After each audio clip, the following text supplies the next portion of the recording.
right here. At home. Protect your out. We put the work in. Let's finish. Come on, man. Let's do this. Family, I'm doing 1, 2, 3. Yeah.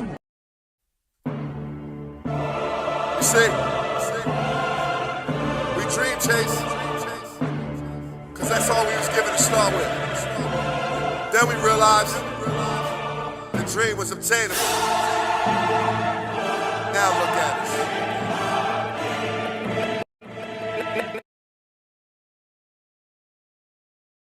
What's going on, Eagles Nation and TMTP family?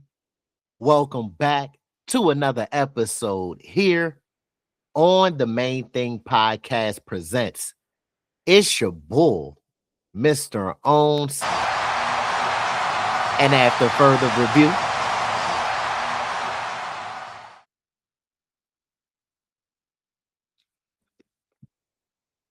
the call stands. I'm still official with no stripes. Ladies and gentlemen, boys and girls of all ages, thank you again for tapping back in with the Main Thing Podcast Presents. Your presence and your time here with us is truly appreciated. Now, check this out, La Familia. It's the midweek Eagles report, and a lot has happened around this football team. Coaching changes, coaching hires, offseason timelines, trade rumors, Super Bowl respect debates, defensive dominance conversations, and oh yeah, even some wild chatter about Jalen Carter almost being traded. Then on top of all of that, right, ESPN just dropped a ranking that has Eagle fans heated and drooling, ranking the 2024 Super Bowl champion Philadelphia Eagles as the 40th best Super Bowl winning team of all time. So y'all already know we definitely going to tap into that. But before we dive up in it, to our loyal supporters, thank you. Y'all know it's all love. The Main Thing Podcast Presents can't happen without the support from y'all. And to our new supporters, welcome to the community and our family. Let's continue to do our part for the community and our family. Please continue to like the videos. It does help with the visibility of our channel in the algorithm. Disrespect that comment section. Share and subscribe to the community and our content. And last but not least, make sure to turn on them noties and keep your ears and eyes peeled to the streets like your local neighborhood watch. Wow. So you don't miss when me and Big Huss drop this pressure on y'all. So look, let's start where everything begins, the coaching staff. With Sean Mannion officially in place as the Eagles offensive coordinator, we are now seeing the vision for this new Eagles offense start to take shape. Here's the current offensive coaching staff. Offensive coordinator, Sean Mannion. Passing game coordinator, Josh Grizzard. Tight ends and run game coordinator, Ryan Maffey. Newly hired offensive line coach, Chris Cooper. Running backs and assistant head coach, Jamal Singleton. And finally, wide receivers coach, Aaron Moorhead. This is a fascinating blend of continuity and innovation regarding this offensive coaching staff. The Eagles are retaining key voices in the locker room, specifically Jamal Singleton and Aaron Moorhead. Singleton's strong relationship with Saquon Barkley matters. His experience in Shanahan and McVay's offensive systems fits perfectly with what Sean Mannion wants to implement. That being more zone-based rushing concepts, misdirection, tempo, and explosive play design. Moorhead continues to be one of the most underrated position coaches in the National Football League. He has helped continue building and developing Arthur Juan, K.A.J. Brown, and also Devontae Slim Reaper Smith Smitty into the best wide receiver duos in the National Football League. This coaching blend protects chemistry, player trust, and scheme continuity while allowing the offense to continue to evolve, be innovative, and have offensive growth, something we lacked in 2025 under the guidance of Kevin Patullo. This staff screams Sean Mannion's blueprint. He has his hands all over it.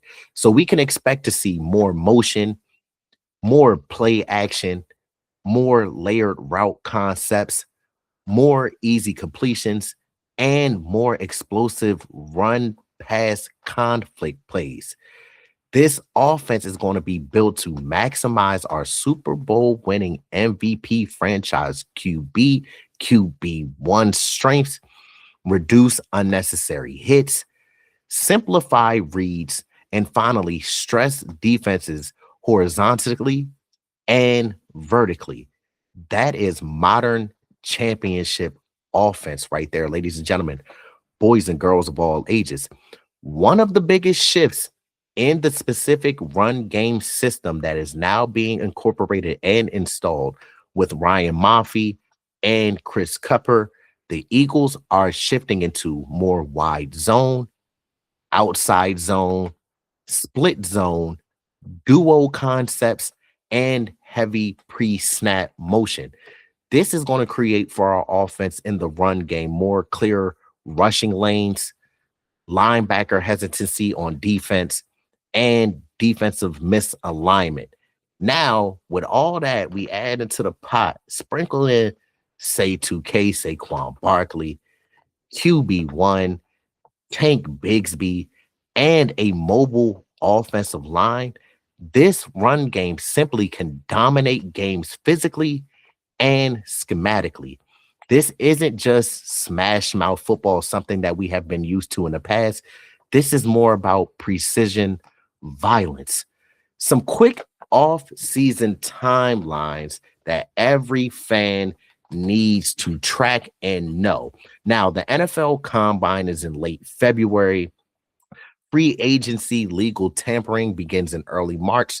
So that means that teams can reach out to potential players to try to and reach out to their agents to try to gauge their interest in coming to the football team, and then also putting trades and contracts in place. Free agency opens in mid-March. The NFL draft is in late April. OTAs begin in May. And finally, mandatory minicamp begins in June. Now, these windows define roster construction, trade movement, draft strategy, and a championship trajectory, all orchestrated by ours truly, Howard Roseman. This offseason tells us exactly how aggressive Howie plans to be. But let's dive into this Jalen Carter trade rumors. Let's clear the air on all this because it's a lot of smoking and everything up in. You got to clear, man. Where the fire extinguisher at? Let's get this cleared up.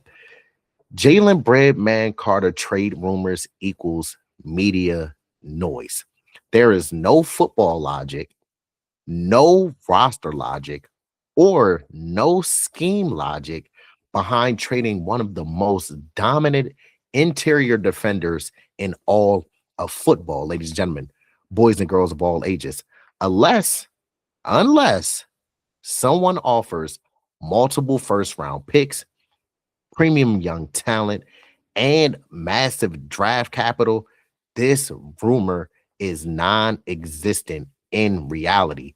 Jalen Carter is a franchise cornerstone piece on our defense, a defensive engine, and a championship pillar. Look, I know that Michael Parsons was out here talking about, oh, it was almost true Cowboy fans that I almost got traded to the Philadelphia Eagles for Jalen Carter, but I turned it down because I wanted to play with Jalen Carter. It's a lot of noise going on. I don't believe that one bit. It's no way that Howard Roseman, in his mind, thought that, oh, trading one of our cornerstones, trading one of our young pillars is a smart move for Micah Parsons. Even though I like Micah Parsons as a player, I like Breadman Carter that much better. So let's talk about stability, though.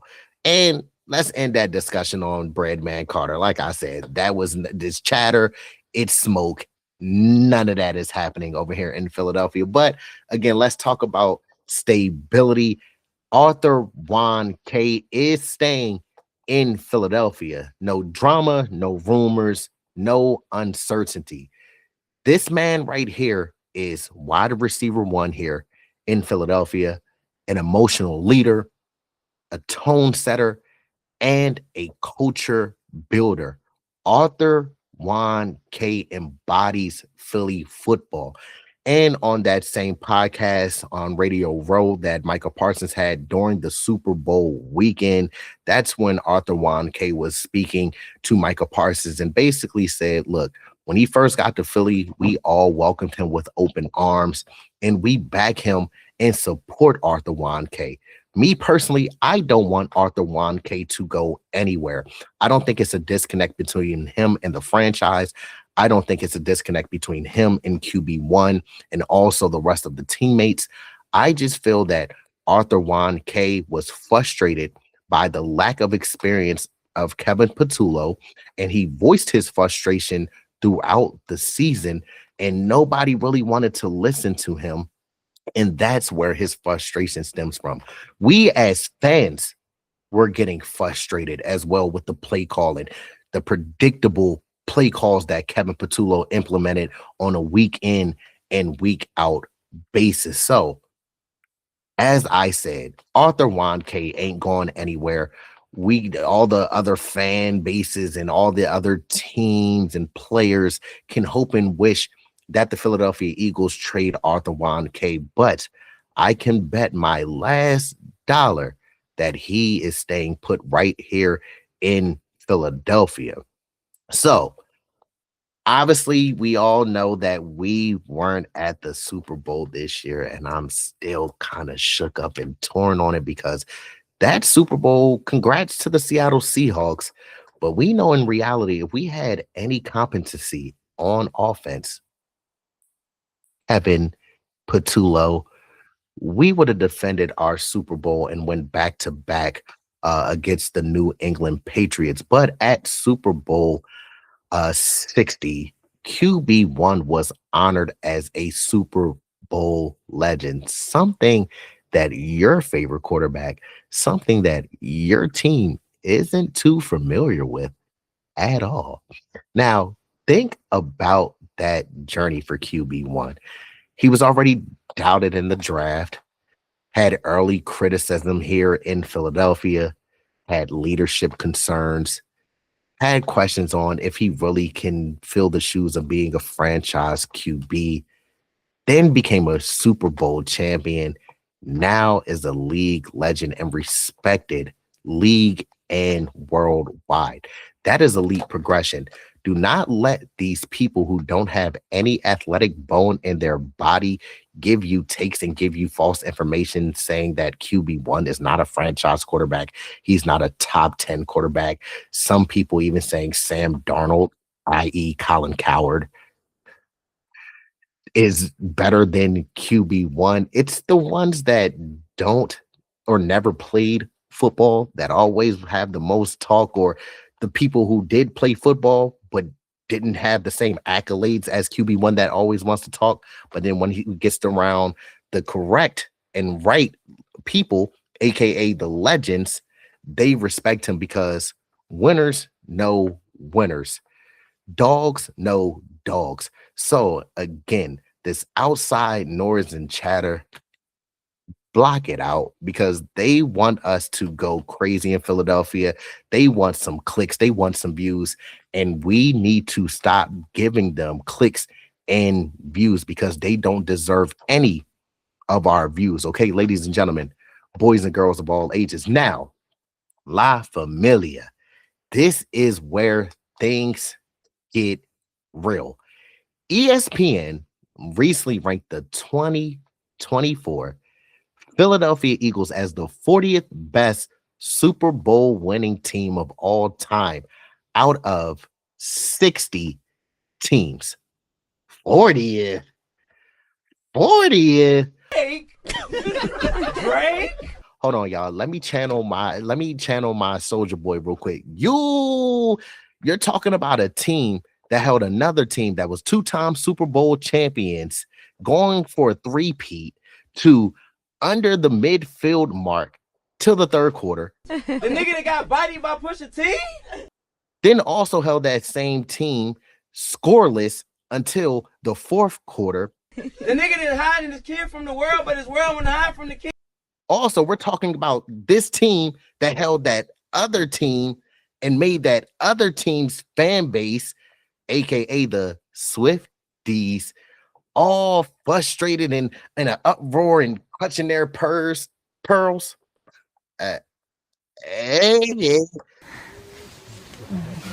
Hi. Okay. Ooh. Say ooh. Let that sink in.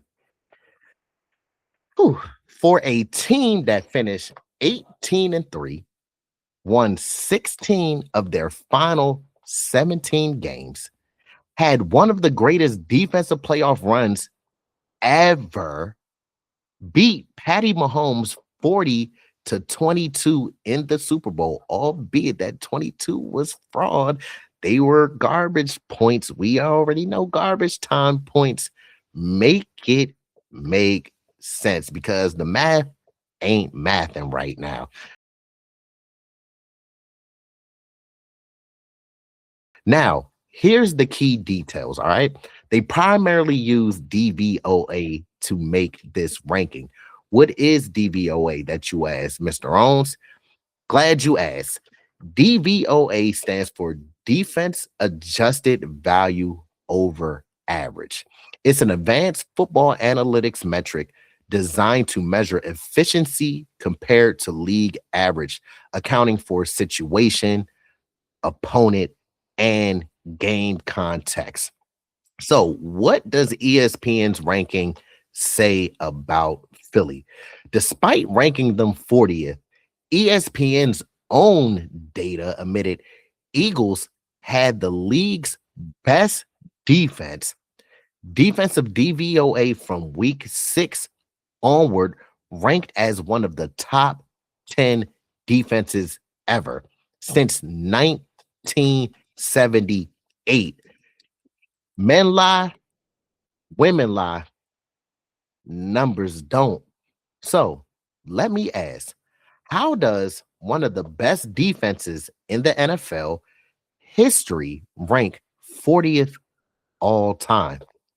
That's the contradiction that we're having right now. They claimed Philly ranked 13th offensively in DVOA.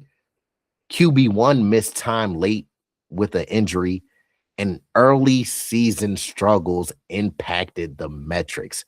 But context matters, ladies and gentlemen, boys and girls of all ages. This team, they started 2-2 at 500, then flipped on a light switch. Somebody give me Thomas Edison, turn the lights on, please. Became completely dominant. They jumped out to a 34, again, 34 to goose egg, donuts, 0, however you want to say it, lead versus the Kansas City Chiefs. Starters pulled early, taking their cleats off, putting their feet up, relaxing, seeing what the plan was going to be for the night. That's what they were on. Garbage time stats inflated KC's numbers. Even one of our favorites, one of the great all-time Eagles, Big Play Slay, responded and said, We didn't even finish the game, LOL. 2025 Eagles for sure, top 4. And I agree. Mr. Owens agrees wholeheartedly. He's right. That defense had 6 sacks. 1, 2, 3, 4, 5, 6 sacks. 3 takeaways. 0 blitzes. Didn't blitz at all that evening. Okay, on that Super Bowl Sunday in New Orleans. That is total control of an opponent and a football game. That's not the 40th best ever team.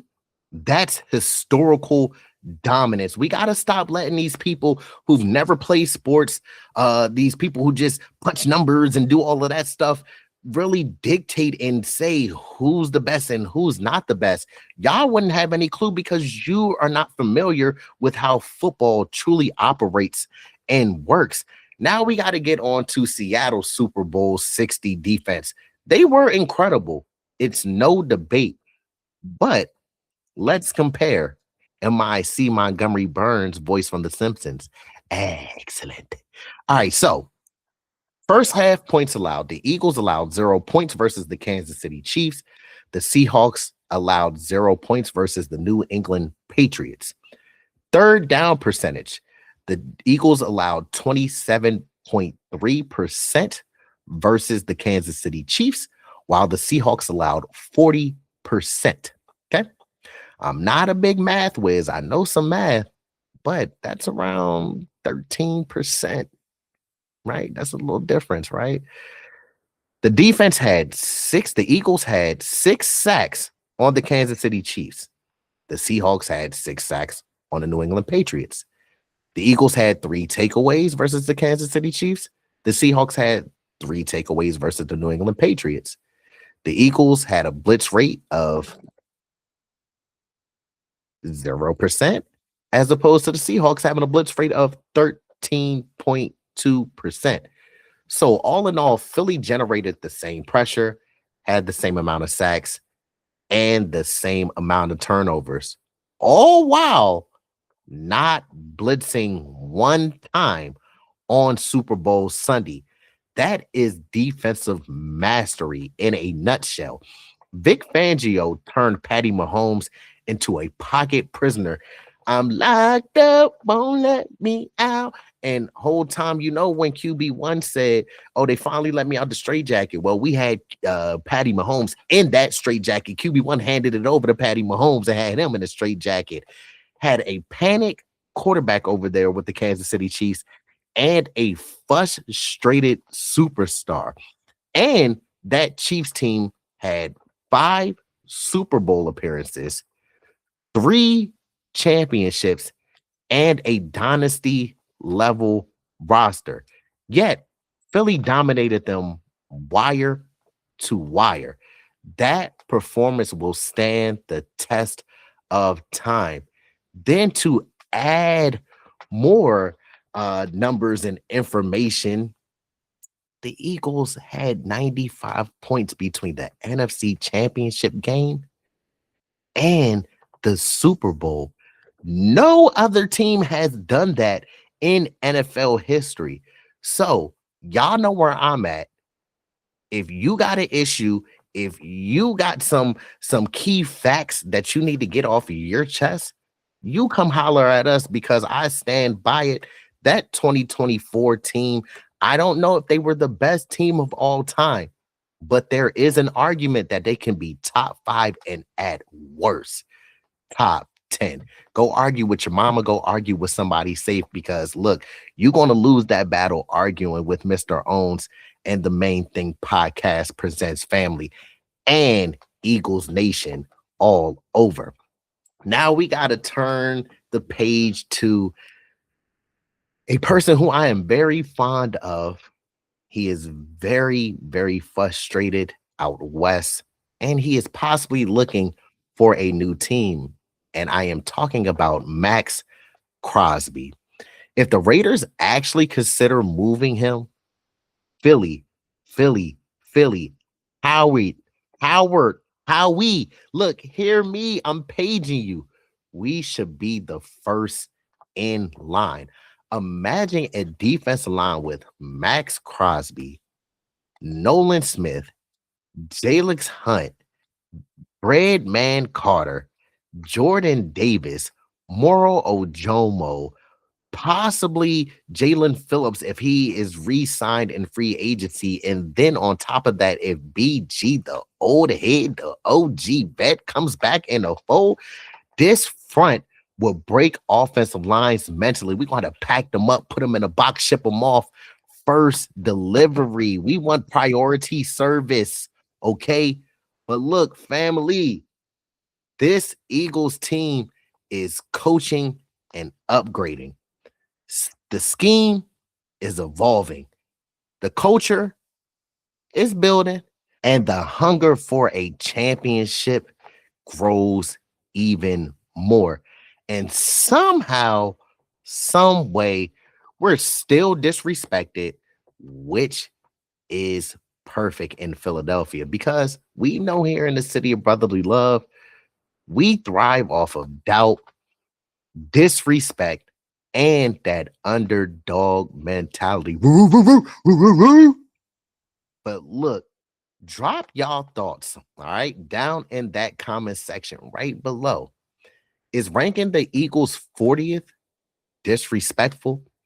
Was Philly's Super Bowl defense better than Seattle's?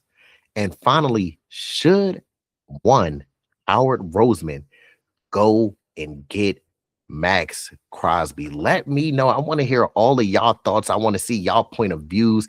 Let Mr. Owens and the Main Thing Podcast Presents family know what y'all are thinking, okay? But to our loyal supporters, thank you, thank you, thank you. Y'all know it's all love. The Main Thing Podcast Presents can't happen without the support from y'all. And to our new supporters, welcome to the community and our family. Let's continue to do our part for the community and our family. Please continue to like the videos. It does help with the visibility of our channel in the algorithm. Disrespect that comment section.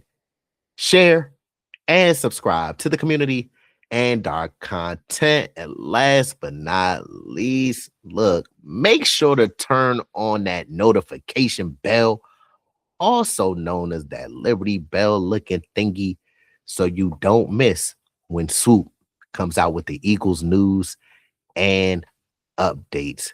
Now, family, I hope that you all have been having a great week. Please be on the lookout for more content. I know Big Hus will put out his end of the week video. Man, we got so much cooking up over here on the Main Thing Podcast Presents. So y'all know y'all got to keep y'all ears and eyes peeled to the streets like the local neighborhood watch. But look, always remember, it's fly equals fly. It's go birds, and tell the haters, hi hater, we see you, hi hater. But y'all know it's always love from this end. But just in case y'all forgot who I am, don't worry about it. I go by Mr. Owens, and this is the Main Thing Podcast Presents, where we keep the main thing the main thing.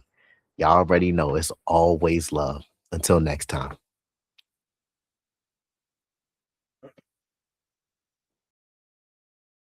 It was I was gonna make a lot of money doing what I wanted to do. I went after it, and it was a struggle to achieve it.